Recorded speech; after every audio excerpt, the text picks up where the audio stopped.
오늘은 영광스러운 귀환을 꿈꿔라, 영광스러운 귀환을 꿈꿔라 라는 제목으로 함께 말씀 나누도록 하겠습니다. 한때 기독교 안에 비전에 대한 열풍이 불었습니다. 뭔가 엄청난 꿈을 꾸지 않으면 안 된다고 여기저기서 비전을 강조했습니다. 그러다 보니 뚜렷한 비전이 없으면 뭔가 믿음이 부족한 크리스천처럼 여겨졌습니다. 그것도 그냥 작고 소박한 꿈은 안 되고 무조건 크고 멋진 꿈을 가지고 있어야 괜찮은 신앙이라고 인정받을 수 있었습니다. 괜히 작은 꿈을 이야기하면 야, 네가 믿는 하나님은 왜 그렇게 작냐? 라며 믿음이 부족한 사람이라고 책망을 받기도 했습니다. 그러다 보니 현실과 동떨어진 허황된 꿈을 꾸는 사람들도 굉장히 많아졌습니다. 예를 들어 제가 신학대 다니던 시절 아직 사역을 시작하지도 않은 신학생들 중에서 이런 기도를 하는 친구들이 굉장히 많았습니다. 하나님, 저한테 10,000명 목회 안 시켜주시면 전 목회 안 합니다. 저한테 10,000명의 성도를 주세요. 하지만 그 기도가 응답이 됐는지 그런 친구들 중에 오히려 목회의 길을 떠난 사람들이 굉장히 많습니다. 사실은 꿈을 크게 가졌으나 현실에서는 그게 정말 쉽지 않다 보니까 오히려 실망하고 혼란스러워하다가 그만둬 버린 것입니다.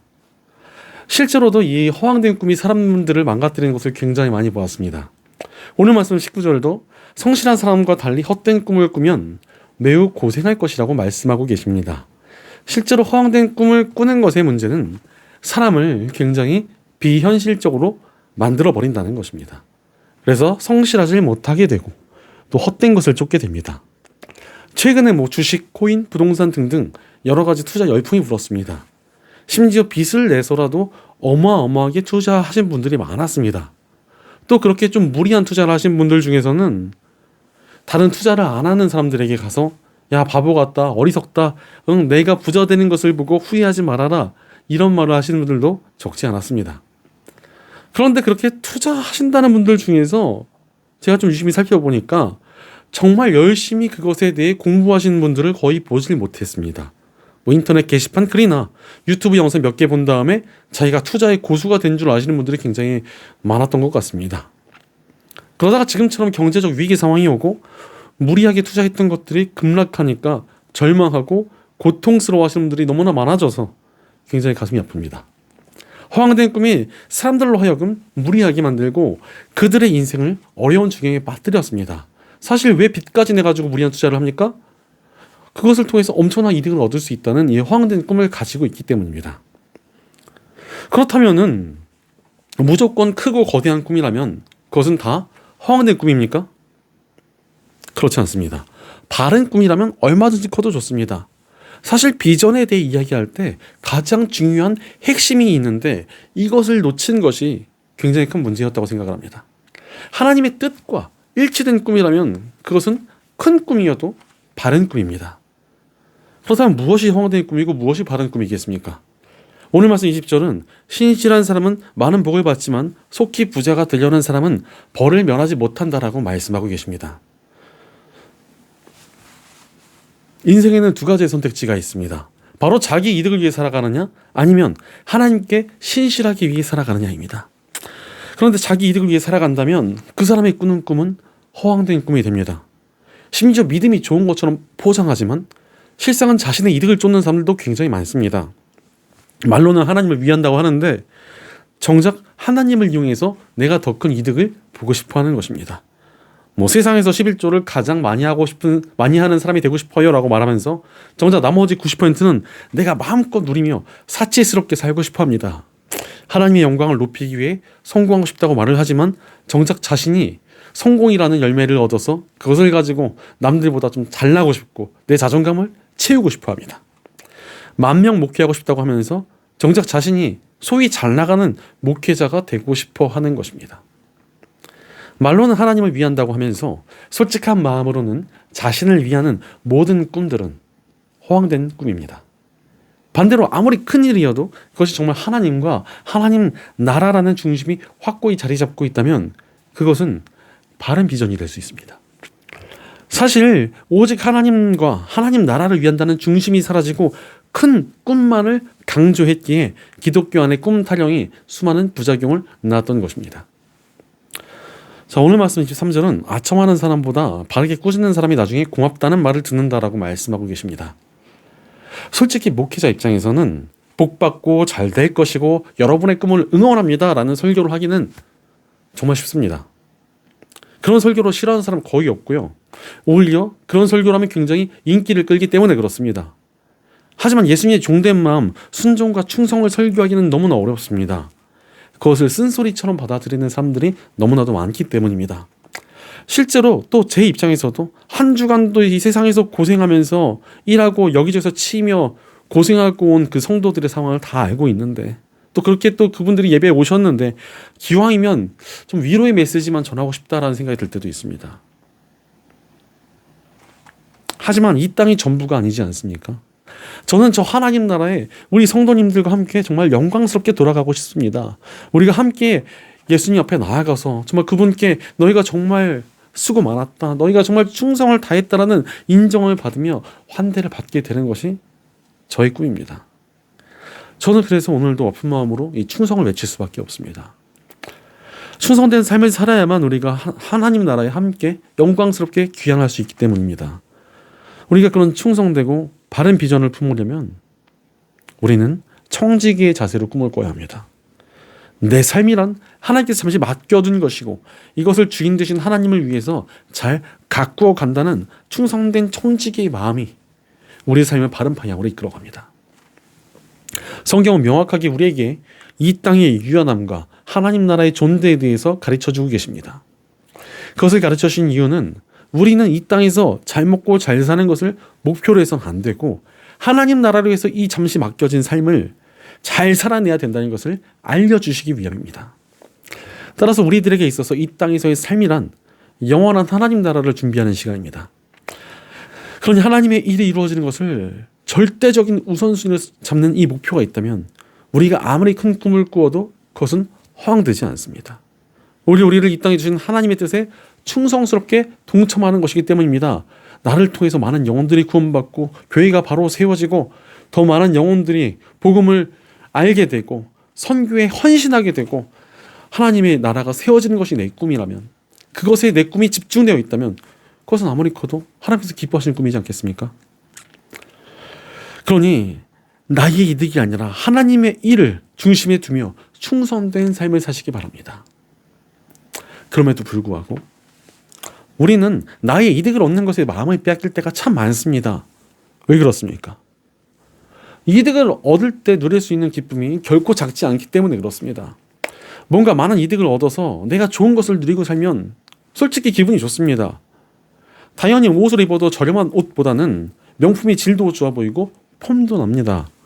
큰 평수의 브랜드 아파트, 고급 외제차는 왠지 나의 품격을 높여준 것 같습니다. 기왕이면 고급 음식도 먹고 해외여행도 다니면은 내 삶의 질이 좀 달라지는 것처럼 느껴집니다. 게다가 남들보다 내가 더 성공하고 잘 나간다는 것은 내 자존감에 엄청난 만족감을 줍니다.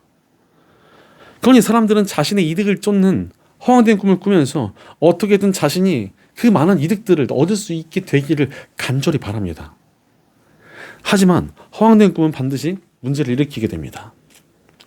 먼저 허황된 꿈을 쫓는 것은 누군가를 상처 입힙니다.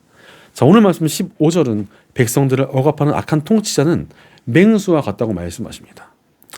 자신이 남들보다 높은 자리에 올라왔을 때 그 영향력을 함부로 쓰고 남들을 억압하는 것은 아주 악한 일이라는 것입니다. 실제로 자신이 잘 나가는 자리에 올라갔을 때 그것을 혼자만 잘 누리는 사람이 별로 없는 것 같습니다. 남들에게 어찌나 그렇게 자랑하고 뽐내길 좋아하는지 모릅니다. 사람들은 너무나 비교하기를 좋아하고 자신이 좀 더 가졌으면 그것을 통해 남들을 무시하고 억압하기를 너무나 기뻐합니다. 남들보다 조금만 높은 자리에 올라가도 조금만 더 힘이 생겨도 그것을 함부로 쓰는 사람들이 너무나 많습니다. 게다가 17절 말씀은 이 사람을 억압하여 죽인 자의 패망에 대해서 말씀을 하고 계십니다. 바로 이득을 쫓다가 다른 이들에게 이 살인죄와 같은 짓을 저지르는 일도 얼마나 많은지 모릅니다. 상대의 인격을 무시하고 나의 이득을 위해서 남들을 짓밟고 다른 이들의 마음이 아프건 말건 자기 자랑에 휩싸이는 사람들도 너무나 많습니다. 그러나 그런 이들은 정말 포악한 맹수와도 같습니다. 그런데 그들이 포악한 맹수와 같다는 것은 아주 재밌는 의미가 하나 더 숨겨져 있습니다. 포악한 맹수가 날뛰면 어떻게 되겠습니까? 당연히 사냥꾼들이 그 포악한 맹수를 잡아서 그 땅을 안정시키려 하지 않겠습니까? 마찬가지입니다. 수많은 사냥꾼들이 그를 잡으려 들 것입니다. 다른 이들의 질투와 시샘 또한 교만함에 대한 심판이 끝내 그를 비참하게 만든다는 것입니다. 다음으로 또 이득을 쫓아갈 때 정말 영적으로 쪼무레기가 되어버립니다. 오늘 말씀 21절은 이 뇌물에 휘둘리는 사람은 너무나 작은 이득에도 쉽게 휘둘린다는 의미를 담고 있습니다. 이득이 삶의 중심에 있으면 정말 조무래기가 되어버립니다. 너무나 작은 이득에도 질질 끌려다닙니다. 조금만 이득도 놓치지 못해가지고 순식간에 그것에 무너지고 그것에 내 마음을 빼앗겨버립니다. 그러니 또 영적으로 너무나 연약해집니다. 별것 아닌 이득에도 하나님을 따르는 것을 포기하게 되고 조그만 이득을 잃어버려도 멘탈이 무너지고 신앙도 흔들리게 됩니다. 정말 작은 수당을 포기하지 못해서 예배를 포기하게 되고 조금 돈을 잃어버렸다고 그것 때문에 하나님은 살아계시지 않는 것 같다. 날 도와주시지 않는 것 같다. 하나님이 날 사랑하지 않는 것 같다. 이러면서 흔들리고 있습니다. 그러니 신앙이 있다고는 하지만 신앙의 능력을 전혀 경험하지 못하고 살아가는 것입니다. 그뿐이 아닙니다. 영적인 눈도 멀어버립니다. 오늘 말씀 22절은 죄악의 눈이 어두운 사람은 부자가 되는 데에만 바쁘다고 말씀하십니다. 바로 이득을 쫓는 삶과 죄악에 빠진 삶이 구별되지 않는다는 것입니다. 바로 이득을 얻고자 하는 욕심이 그를 죄악에 빠뜨려 버리기 때문에 그렇습니다.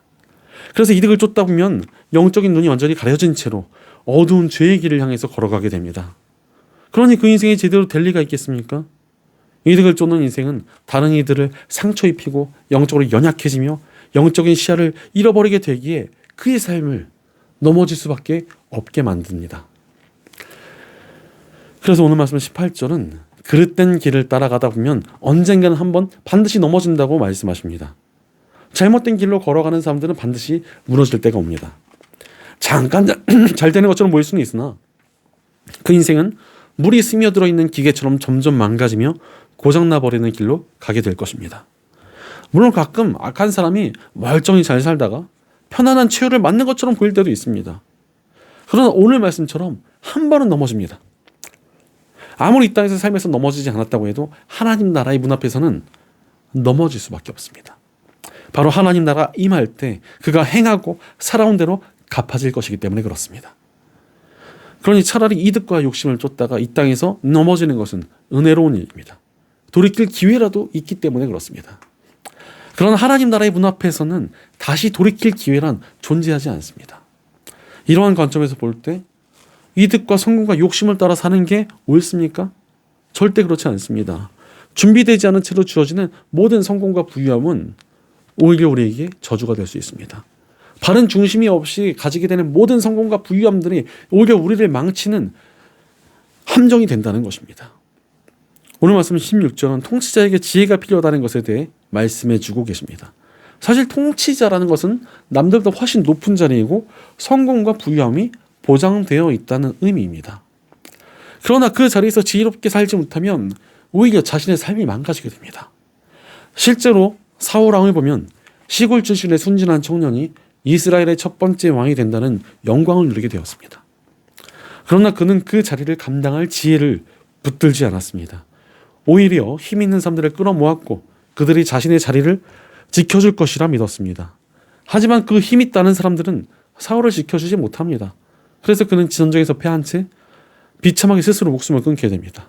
높은 자리가 우리가 저주가 된 것입니다. 솔직히 아무리 우리가 하나님을 위해 살아간다고 해도 마음 한구석에는 왜 부유함과 성공을 원하는 마음이 왜 없겠습니까? 그러나 그것이 내게 주어지더라도 그것을 잘 컨트롤할 수 있는 하나님의 지혜가 필요합니다. 그 지혜가 우리 인생을 안전하게 지켜주며 하나님의 풍성한 손길로 인도함을 받게 해줍니다. 그렇다면 우리 인생을 바로 세우는 지혜를 어떻게 얻을 수 있습니까? 십자가의 복음은 우리의 삶을 지혜롭게 바꿔줍니다. 우리가 예수님을 나의 구원자이자 주인으로 받아들여야만 복음을 제대로 받아들이는 것이라 수 있습니다. 그런데 많은 분들이 예수님을 그냥 우리의 구원자로만 생각합니다. 그래서 일단 그분이 나를 건져주셨으니까 이제 건진받은 나는 마음껏 살아도 된다고 생각하는 것입니다. 그러나 예수님을 믿는다는 것은 이제 내가 나를 위해서 살아가는 것이 아니라 예수님을 내 인생의 주인으로 모시며 그분의 뜻대로 살아가겠다는 뜻입니다. 바로 우리는 복음을 통하여 예수님 안에서 그분의 종이 된 사람들입니다. 종이란 존재는 사유재산도 없고 어떤 지위를 얻었어도 종이라는 신분은 바뀌지 않습니다. 그러니 돈과 높은 자리가 주어져도 그것은 잠시 주인을 위해서 맡긴 것입니다. 물론 종에게 주어진 것들을 충성되게 잘 맡아서 해낸다면 선한 주인은 그 종에게 상을 줄 것이고 또 많은 것들을 누리게 해줄 것입니다. 바로 우리 하나님께서는 선하신 주인이시므로 우리가 하나님의 뜻을 따라서 충성되게 살아간다면 우리의 삶을 선하게 이끌어 주실 것이고 우리의 필요를 채우시며 은혜를 베풀어 주십니다. 그러니 선하신 하나님의 성품을 신뢰하며 충성된 삶을 사시기 바랍니다. 바로 내게 주어진 것들이 잠시 맡겨진 것뿐이라는 사실을 기억하며 어떤 자리에 있든지 하나님의 뜻에 충성하는 것이 가장 좋은 길이다. 이것이 우리에게 바로 필요한 지혜입니다. 그 지혜가 우리 삶을 바로 세우고 안전하게 지켜줍니다. 그렇다면 우리 주인 되시는 하나님의 뜻은 무엇입니까? 바로 영혼 구원에 있습니다. 하나님께서는 하나뿐인 아들을 예수님의 목숨까지 내놓으시며 영혼들을 구원하고자 하셨습니다. 그런데 우리는 물에 떠내려가다가 예수님이라는 구명줄로 구조를 받은 사람들이라고 할 수 있습니다. 그리고 또 우리가 속해 있는 교회는 영혼 구원을 위해 이 폭풍을 뚫고 나아가는 구조선입니다. 그런데 이 구조선에 타 있는 우리가 스스로를 자랑하고 높이며 자신의 이득과 안락을 위해서 움직인다면 굉장히 눈치도 없고 오히려 방해꾼으로 취급을 받을 것입니다. 사실 구조선에 타 있는 구조대원들은 지금의 스포트라이트에 관심이 없습니다. 오히려 지금은 떠내려가는 영혼들을 구하느라 바쁩니다. 그리고 그 영혼들을 구하여 다시 항구로 귀환했을 때 얻을 화도를 기대하며 지금은 그저 내게 맡겨진 역할을 위해서 뛸 뿐입니다. 이것이 바로 크리스천들이 살아야 할 삶이며 우리가 바쳐야 할 충성의 목적지입니다. 우리는 영광스러운 귀환을 위하여 내게 주어진 모든 것을 하나님과 영혼을 위해 쏟아부으며 충성을 다할 뿐입니다. 우리 예수님께서도 온 세상의 주인이신 성자 하나님이셨지만 결코 높은 신분이 아닌 목수의 아들로 이 땅에 오셨습니다. 모든 인류를 구하시려고 모든 권세와 부귀함을 포기하신 채 당신의 몸을 낮추어 영혼들에게 다가가셨고 가장 낮은 취급받는 범죄자들이나 당하는 십자가의 죽임을 당하셨습니다. 이 모든 일은 하나님의 뜻을 이루시기 위함이었습니다. 그렇게 예수님께서 모든 것을 내려놓으신 채 아버지 하나님의 뜻에 충성하신 후 예수님께서는 부활을 통해 복음을 완성하시고 하늘로 승천하셨습니다. 십자가와 부활의 사명을 마치시고 영광스럽게 귀환하신 것입니다. 그러니 우리도 예수님의 그 길을 따라 충성된 삶을 사시기 바랍니다. 그런 충성된 삶을 살아갈 때 그 삶을 또 살아낼 때 저 아름다운 하나님 나라에서 우리의 영광스러운 귀환을 고대하시는 예수님의 풍성한 환대를 받게 될 것입니다. 그렇다면 우리가 예수님처럼 충성된 삶을 살기 위해 구체적으로 어떻게 해야 되겠습니까? 첫째로 충성된 삶을 살려면 탐내지 말아야 합니다.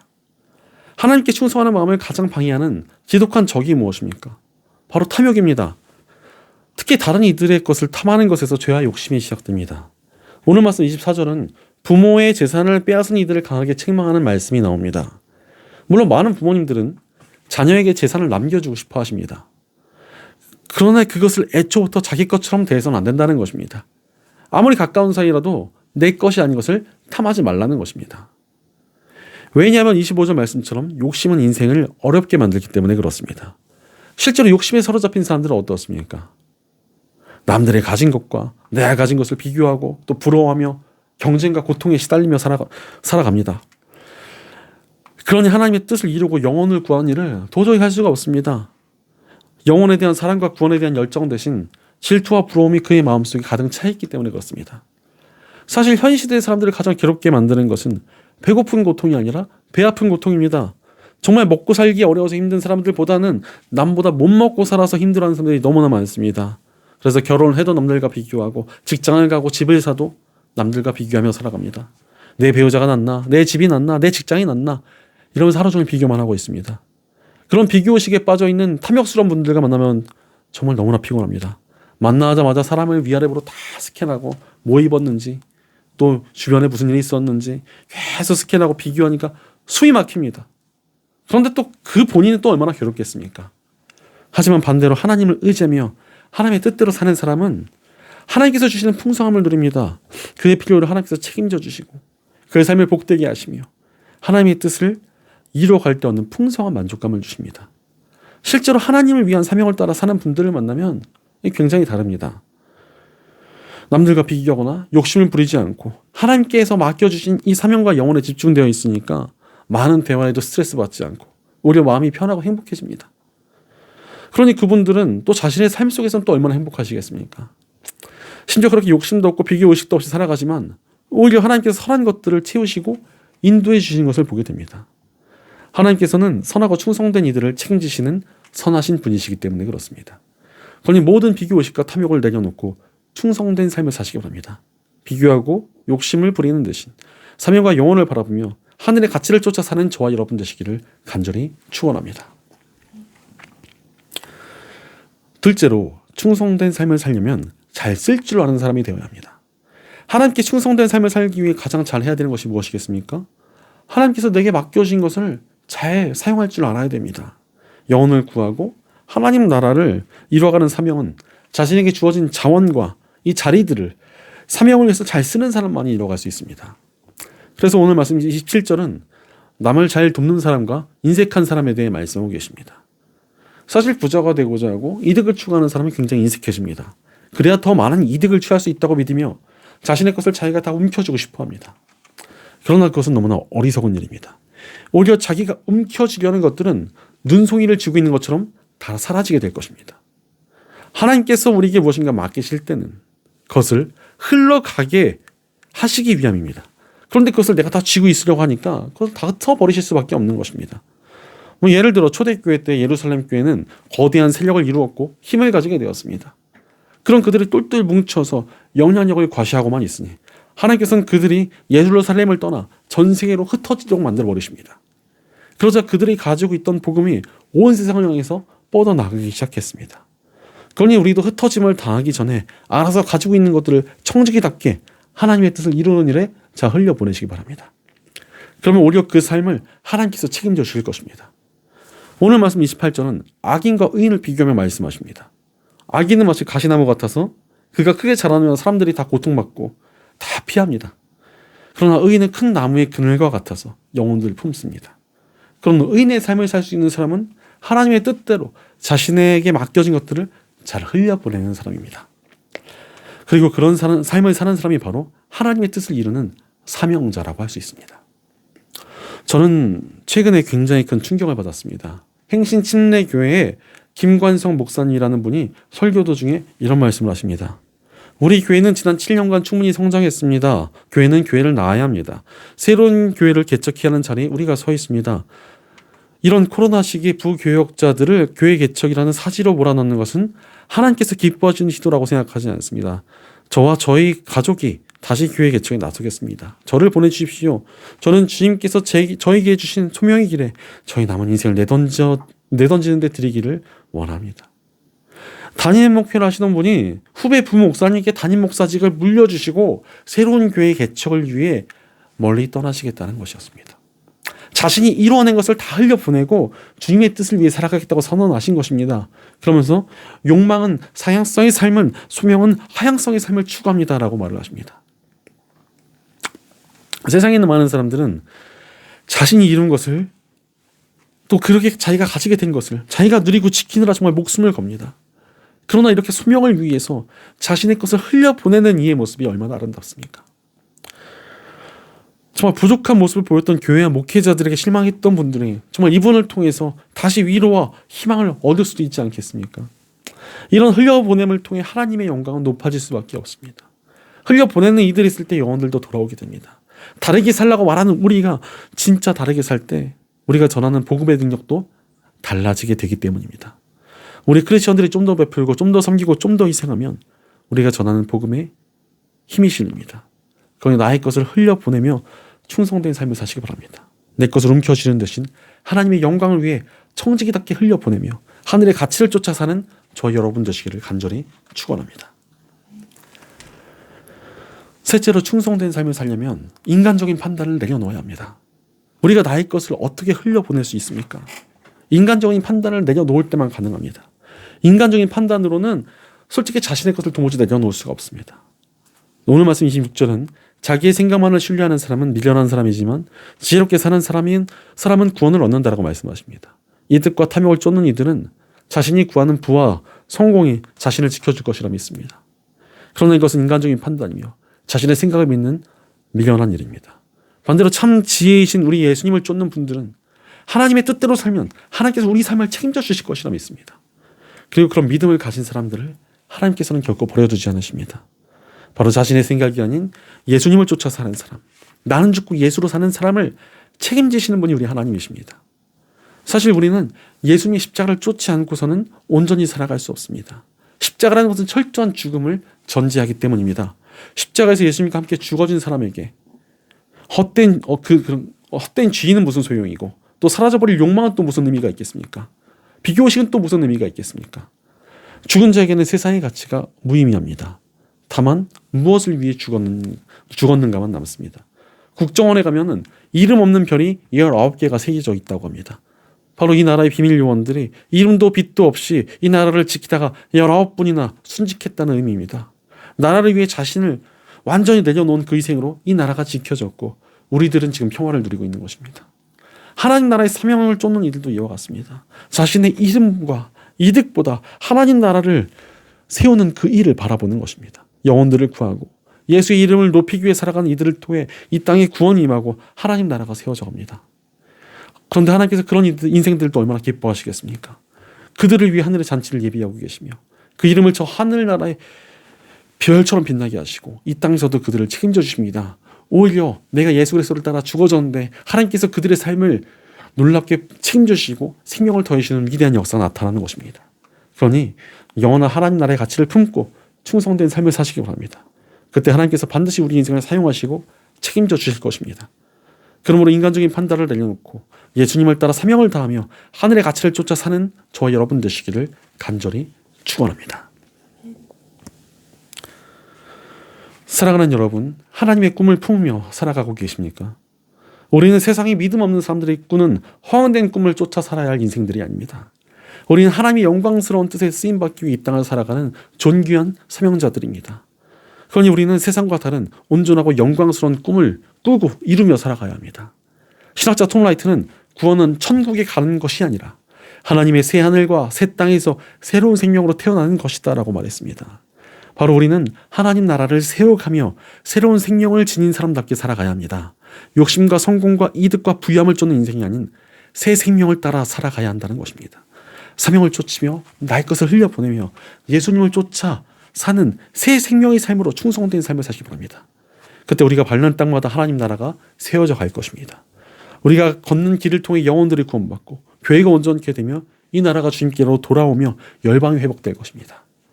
그리고 하나님 나라가 이 땅에 완전히 임하는 마지막 날, 우리는 하나님 나라의 영광스러운 귀환을 맞이하게 될 것입니다.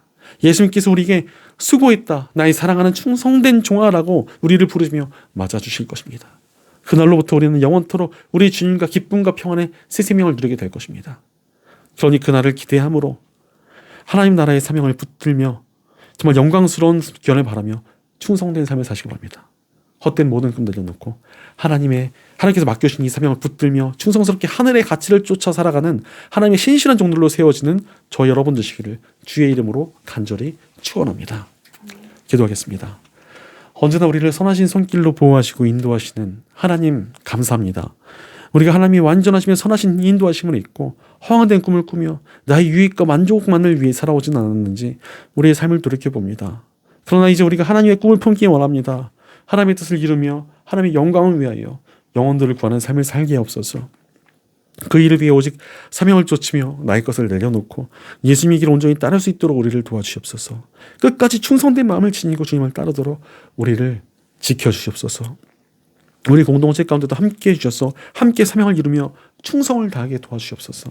충성된 길에 늘 앞서가시며 우리를 이끌어 주시고 저 하늘에서 우리를 기다려 주시는 우리 주 예수 그리스도의 이름으로 기도드립니다.